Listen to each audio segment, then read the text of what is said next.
President Donald Trump is entering Hell Week as he prepares to deal with his new Democratic Congress. And, of course, Congress has introduced articles of impeachment. My name is Ruben J., and this is the Ruben J. Report.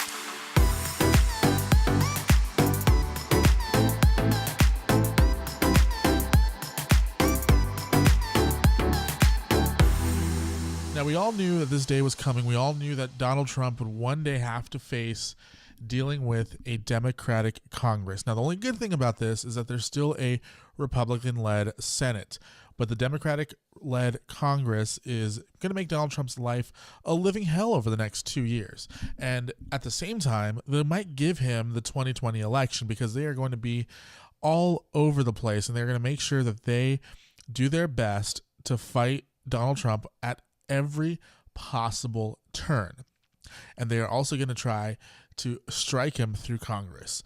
Last week we talked about Congress introducing a bill to basically abolish the Electoral College system and why that's a terrible idea for many reasons, not just the fact that it elected Donald Trump, but because eventually the Democrats are going to lose by whatever system they put in place to guarantee that they win, and that's going to be considered unconstitutional or non-effective or whatever terms they're going to use. We also talked about the Democrats introducing articles or a bill to limit the president's pardoning power and basically saying that he couldn't pardon himself or someone in the family. Now, no votes on any of this stuff yet, but the most important thing and the biggest key to what people are talking about and really what's going to decide if Donald Trump has a real chance of winning the 2020 election is the articles of impeachment that have been filed or been brought up. I'm not sure if they've been filed yet or not officially, but they are pushing for articles of impeachment. And we'll get into that in just a second, but I just wanted to say that today's show is brought to you by this YouTube channel. So make sure you click subscribe on our YouTube channel. It's youtube.com/TheRubenJ. But also like this video on Facebook where it's at as well. And follow me on Facebook, facebook.com/TheRubenJ. We're going to be doing these podcasts as a test over the next couple of days just to see how people react to them, and hopefully we can build something going forward. But I'm really excited for this, so make sure you follow the Facebook page and follow the YouTube channel because we're going to be talking about a couple really big things. Later this week, I'm going to talk about Alexandria Ocasio-Cortez, I believe is how I pronounce her name, or AOC as the cool kids call her. I'll be talking about her later on this week as well as what a Nancy Pelosi-led House or Congress means. So make sure to subscribe, facebook.com/TheRubenJ and youtube.com/TheRubenJ for more of the Ruben J Reports. Now let's jump back into the articles of impeachment here that have been submitted to be considered. Representative Brad Sherman of California kicked off the action last week with his impeachment resolution, basically going and saying that he's basically accusing the president of obstruction of justice. Now, this isn't the first time that we've heard the claim obstruction of justice from people on the left and the Democrats, but and it hasn't been proven yet. There is no proof of Donald Trump obstructing justice. I mean, you probably have more of a chance of catching Donald Trump skipping out on a parking ticket than you do having him obstructing justice. So Sherman says, I believe that obstruction of justice is the clearest and most provable high crime and misdemeanor committed by Donald J. Trump. He tweeted as he announced that he plans to try to impeach the president. Now, here's the problem with impeachment, okay? President Donald Trump, yes, is probably a shady guy, but he's pretty honest about his shadiness for the most part. He's pretty open about the fact that he's going to get things done no matter how he gets them done. He wants to get them done, and he's going to get them done one way or another.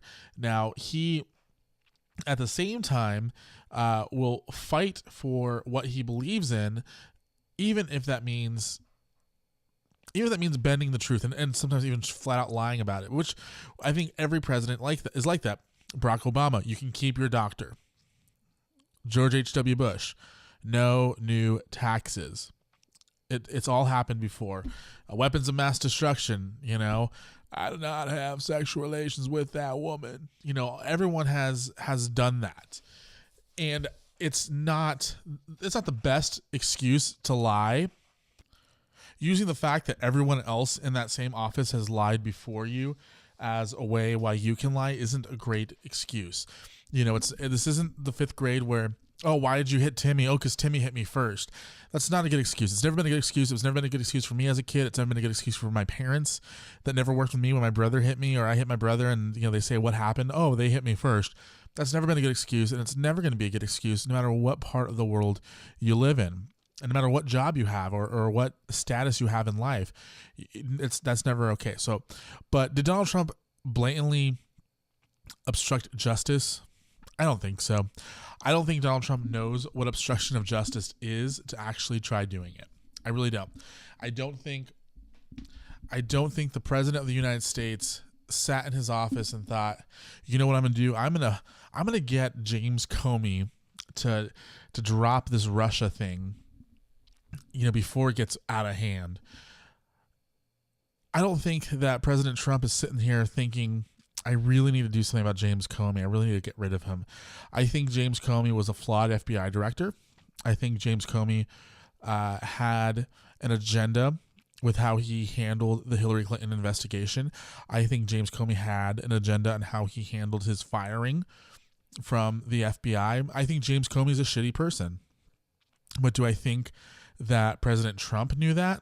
No, I don't think he did. James Comey likes to talk about the night that he and Donald Trump had dinner together and how he felt like the president asking him for his loyalty was the president's way of basically asking him to obstruct justice.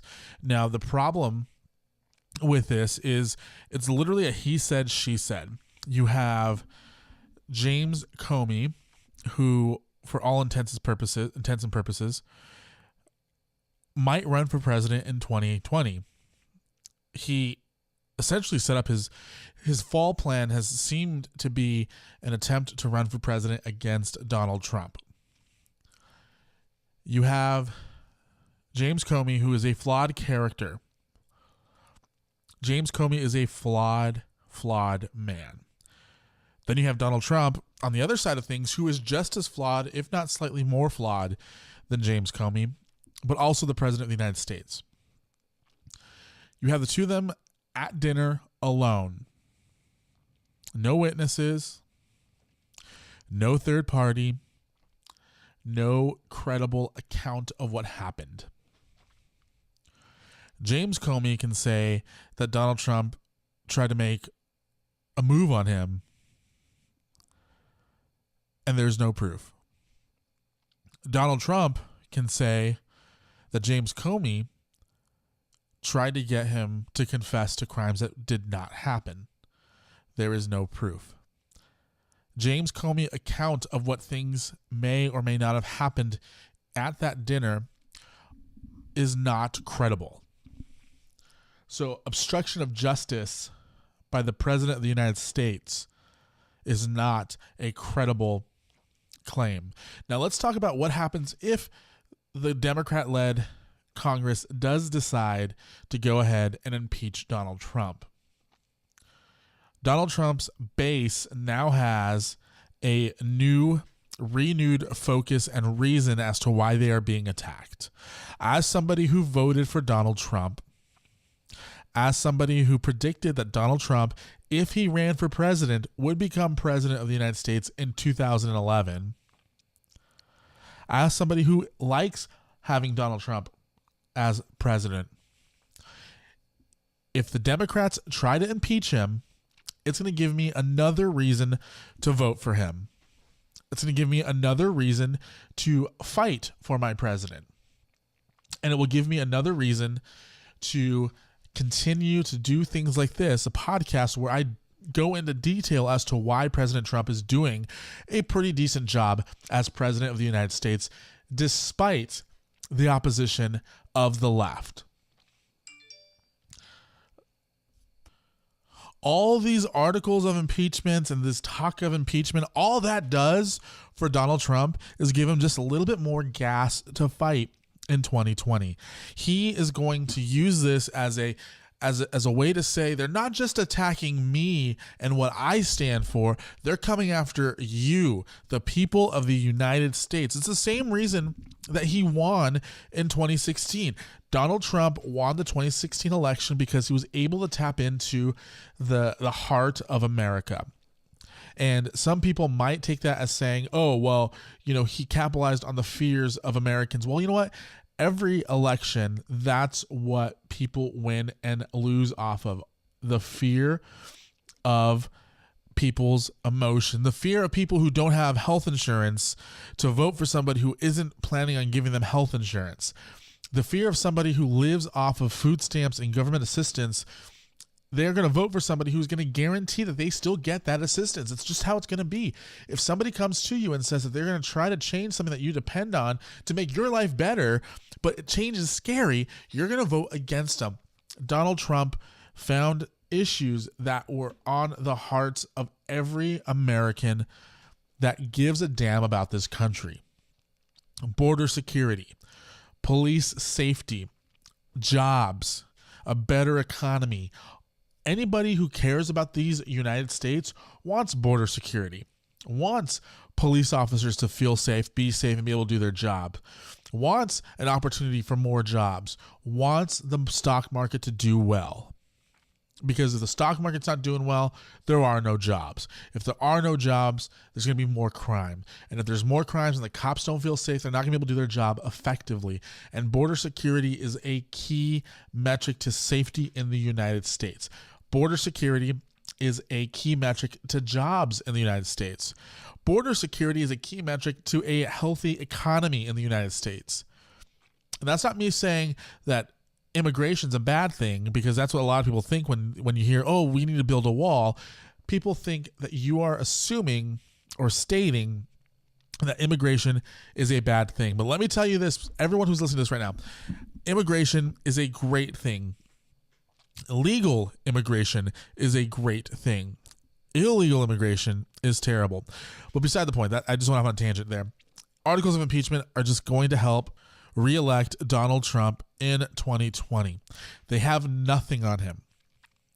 Let me tell you this, if Robert Mueller actually had something on the president, I don't think that they would be waiting until the last possible second to try to stop this president. Think about that. Unless there is a conspiracy to get this man, President Trump, in jail for a long time. Let me tell you this, if it comes out that Donald Trump did commit high crimes and misdemeanors, I will be the first person to say, okay, yeah, well, he deserves to be out of office. But this I don't want to call it a witch hunt, because I think that's being too generous to Robert Mueller. But essentially, it's a witch hunt. It's people, they have identified a target that they want to take down, and they are going to do anything in their power to make sure that they can take him down. Nancy Pelosi has smartly stated that she needs to wait on impeachment procedures to see what comes out of the Mueller report, that she's not openly supporting impeachment until they actually have hardcore proof that President Trump broke the law. And then they're also going to have to go ahead and prove and also get that through a Republican-led Senate, which I'm actually, if there is an impeachment trial and it does end up going to the Senate, I am a little concerned about how that's going to look. I think Republicans in the Senate are all too willing to go ahead and throw President Trump under the bus just so that they could have something to run on in 2020. So it'll be interesting to see what happens, but I don't think articles of impeachment are going to succeed now or in 2020 or in 2022 or in 2024. You're stuck with President Trump. You're stuck with him. Thank God we're stuck with him. And that's really all I have to say. I mean, I don't know what else there is to say about this, because you think about it, the next 2 years are literally going to be hell for the president. You have a Congress who hates him. You have leadership who hates him. You have an FBI who openly hates him. Mr. President, buckle up. It's going to be a long 2 years. But it's going to be a great 2 years because America's agenda is going to be implemented with or without the Democrats. My name is Ruben J. This has been the Ruben J. Report. Make sure to follow me on Twitter at TheRubenJ, Instagram at TheRubenJ, Facebook.com/TheRubenJ, and of course, subscribe to this YouTube channel, YouTube.com/TheRubenJ. And if you're listening to this on Facebook, please click that like button on this page as well. I will see you guys tomorrow.